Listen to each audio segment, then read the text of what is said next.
Antes de darle la palabra a Natividad, saludar a la Federación de Salud Mental de Canarias, que hoy nos acompaña para escuchar esta iniciativa propuesta por el Grupo Podemos. Señora Arnaiz, cuando quiera. Gracias, presidente. Yo también quería darles la bienvenida y sobre todo las gracias porque la propuesta que hoy traemos aquí les pertenece a ellos, pertenece a la Federación Salud Mental de Canarias. Esta federación aglutina 7 asociaciones de salud mental de familiares y usuarios de Canarias. Está AFEM en La Palma, AFES y Atelsan en Tenerife, AFAES y AFESUR en Gran Canaria, ASOMASAMEN de Fuerteventura y el CRIBO de Lanzarote.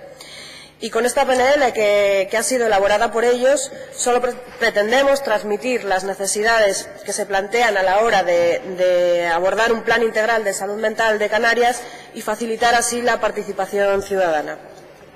Esta iniciativa comenzó con la comparecencia que solicitó Podemos al representante de FEAFES Salud Mental de Canarias, que también es presidente de AFAES Salud Mental de Gran Canaria, don Andrés Mendoza Cabrera, que hoy nos acompaña, que vino a explicarnos sobre la salud mental y sobre la necesidad de este plan integral con una serie de contenidos fundamentales que hoy vamos a explicar.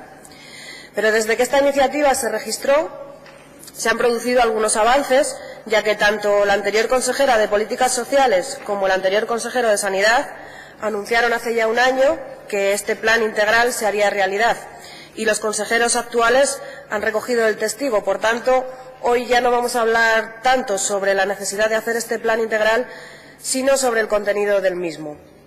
Fundamentalmente venimos a pedir que este plan se haga también recogiendo las necesidades que ha detectado la sociedad civil organizada a través de las asociaciones que antes he mencionado.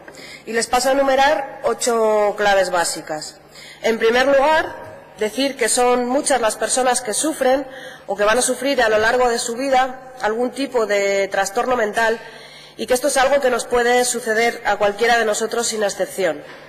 Sin embargo, la sociedad aún sigue manteniendo unos esquemas sobre la salud mental que pertenecen más a épocas pasadas y donde las personas que sufrían algún tipo de problema de esta clase se les consideraba peligrosas o incluso simplemente por vergüenza se les llegaba a esconder. Todo esto nada más lejos de la realidad, porque los trastornos mentales son un problema de carácter sanitario y social como otro cualquiera, y se debe de hablar abiertamente de ello. Por eso creemos que este plan debe contar con un enfoque positivo y normalizador y articular acciones encaminadas a eliminar prejuicios y actitudes que estigmaticen a las personas. Y precisamente esta es la segunda clave, el estigma. Es necesario empatizar con las personas con problemas de salud mental y también con sus familiares y personas allegadas. Solo de esta forma, poniéndonos en el lugar del otro, podremos acabar con el estigma que supone y que además hoy en día es una barrera para la inclusión laboral y social. Por tanto, creemos que este plan debe tener también un programa antiestigma en todos los ámbitos sociolaborales de la Comunidad Autónoma de Canarias. Si me perdona, porque me desconcentro. Señoría, guarden silencio, por favor. Muchas gracias. Gracias. En tercer lugar, es clave el empoderamiento del enfermo, porque es demasiado habitual ver cómo las personas que sufren estos trastornos no son tenidas en cuenta a la hora de tomar decisiones que afectan directamente a su enfermedad y a su vida, y por tanto muchas veces no pueden hacer valer sus derechos.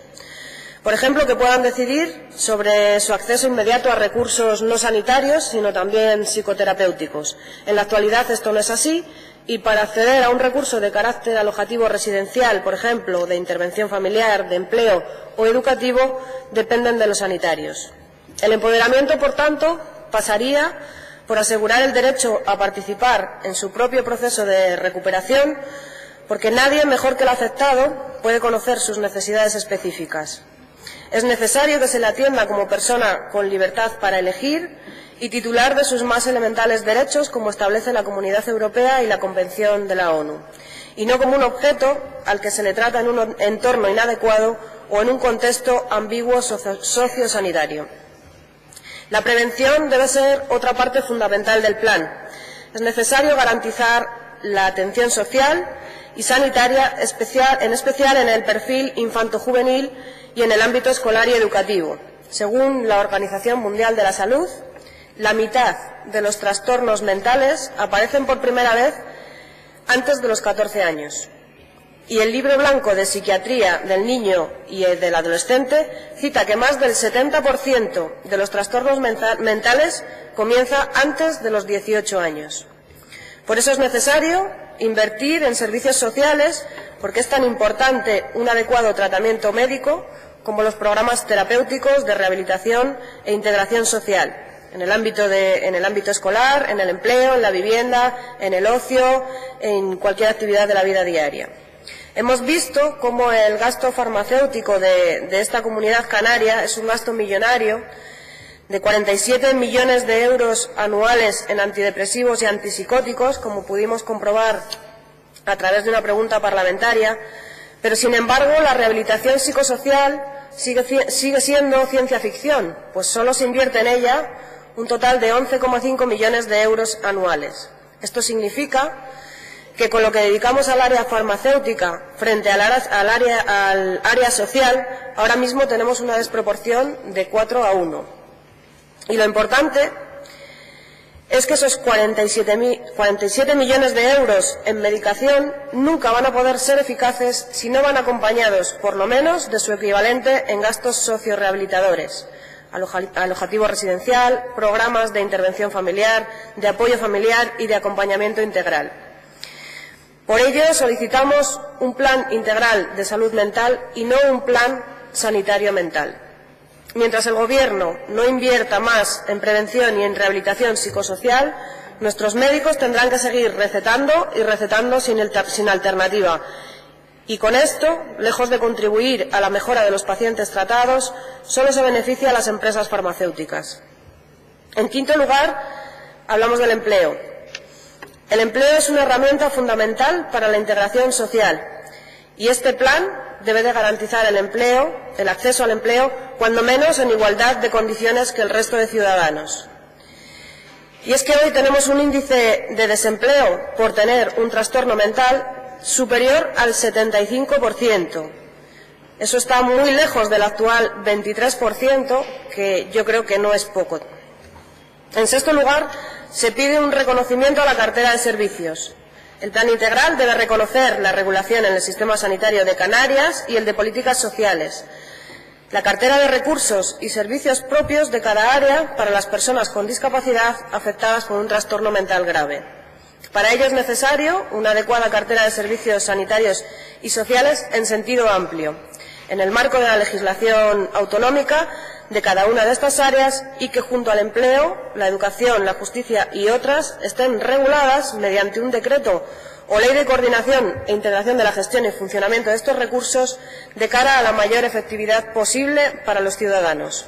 Así, la Consejería de Sanidad es responsable de regular todos los servicios sanitarios, como las actuales unidades de salud mental, urgencias psiquiátricas, etcétera, y la Consejería de Políticas Sociales, los centros de rehabilitación, centros de día, etcétera. Por otra parte, el Plan de Salud Mental de Canarias debe asegurar que exista una dirección única en el archipiélago. Actualmente, estas líneas de actuación dependen de cada isla o incluso de cada hospital o de cada zona sanitaria, de tal forma que no hay criterios homogéneos.